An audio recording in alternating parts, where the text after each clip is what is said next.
የውሃ ዴንሲቲ ምን ያህል ነው ብላችሁ ታስባላችሁ? በግራም ፐር ሴንቲሜትር ኪዩብ ሊሆን ይችላል ወይም ኪሎግራም ፐር ሜትር ኪዩብ። የውሃ ዴንሲቲ ምን ያህል ነው? ካላወቅነውስ ላብ ውስጥ ፕሩቭ ማድረግ እንችላለን? ሜጀር ማድረግ እንችላለን? አሁን እሱን ነው ማሳያችሁ። ዛሬ ደግሞ ይዤላችሁ የመጣሁት እንዴት የውሃን ዴንሲቲ ካልኩሌት ማድረግ እንደምንችል ነው። መቼስ ከዚህ በፊት ካሉት ቪዲዮ የዴንሲቲ ፎርሙላ ታውቃላችሁ ብዬ አስባለሁ። ካላወቃችሁትም ደግሞ ዴንሲቲ ኢኩዋልስ ማስ ኦቨር ቮሊዩም ብለናል። በሱ መሰረት የውሃን ማስና የውሃን ቮሊዩም ማወቅ አለብን። ስለዚህ የውሃን ቮሊዩም መጀመሪያ እንዴት ነው የምናውቀው? የውሃን ቮሊዩም ለማወቅ ሜጀሪንግ ሲሊንደር መጠቀም ይኖርብናል። እዚህ ሜጀሪንግ ሲሊንደር አለኝ። እንደምታዩት ማክሲመም 250 ሚሊ ሊትር የሚለካ ሜጀሪንግ ሲሊንደር ነው። እያንዳንዱ ሪዞሉሽኑ 2 ሚሊ ሊትር ነው። እያንዳንዱ ስሞል ካፕስ ማለት ነው። አሁን እኔ አስቀድሜ ኦልሬዲ 200 ሚሊ ሊትር ውሃ አዘጋጅቻለሁ።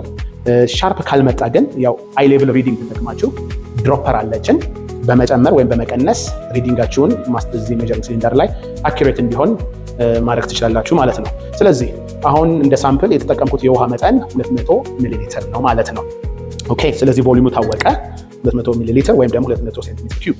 ሌላው የዚህን ውሃ ማስ ክብደት፣ የውሃው እዚህ ውስጥ ያለውን የውሃ ክብደት እንዴት ነው ማወቅ የምችለው ነው። እሱን ደግሞ ለማወቅ ምንድነው እዚህ ጋር የተጠቀምኩት ሌላ ሰፋ ያለ ቢከር አለኝ። አሁን ቢከር ውስጥ አድርጌ ውሃውን ልለካ ነው። ግን ከመለካቴ በፊት የቢከሩን ክብደት መጀመሪያ ባዶውን ማወቅ አለብኝ። ስለዚህ የቢከሩን ክብደት ለማወቅ ዲጂታል ስኬል እጠቀማለሁ። ሪዲንግ አሁን ስኬሉ 0 ነው። ባዶ ቢከሩ ኦልሞስት 263 ግራም ይላል።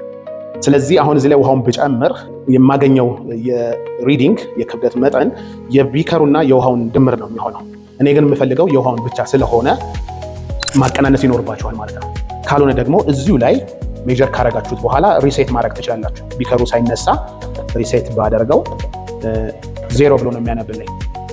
ያ ማለት ቢከሬ እንዳለ ሆኖ 0 ነው። ስለዚህ አሁን ውሃ ብጨምር ዲጂታል ስኬሉ የሚያነበው የውሃውን ክብደት ብቻ ይሆናል ማለት ነው። ይሄ አንዱ ቴክኒክ ነው። ውሃውን ጨመርኩ። በደንብ አንጠፍጥፈን መጨመር አለብን። ከዛ ክብደቱን ማየት ነው። ክብደቱ ስንት ይላል? የውሃው ብቻ ነው ክብደት 200 ግራም ሆኗል ማለት ነው። ስለዚህ ማሱን አወቅን፣ ቮሊዩምን አውቀናል። ስለዚህ በፎርሙላችን መሰረት ዴንሲቲ ኢኩዋልስ ማስ ኦቨር ቮሊዩም ብለናል። ማሱ 200 ግራም ነው። ሲካፈል ለ200 ሚሊ ሊትር ውሃ ነው የጨመርኩት። ስናካፍለው 1 ግራም ፐር ሚሊ ሊትር ወይም ደግሞ 1 ግራም ፐር ሴንቲሜትር ኪዩብ ይመጣል ማለት ነው።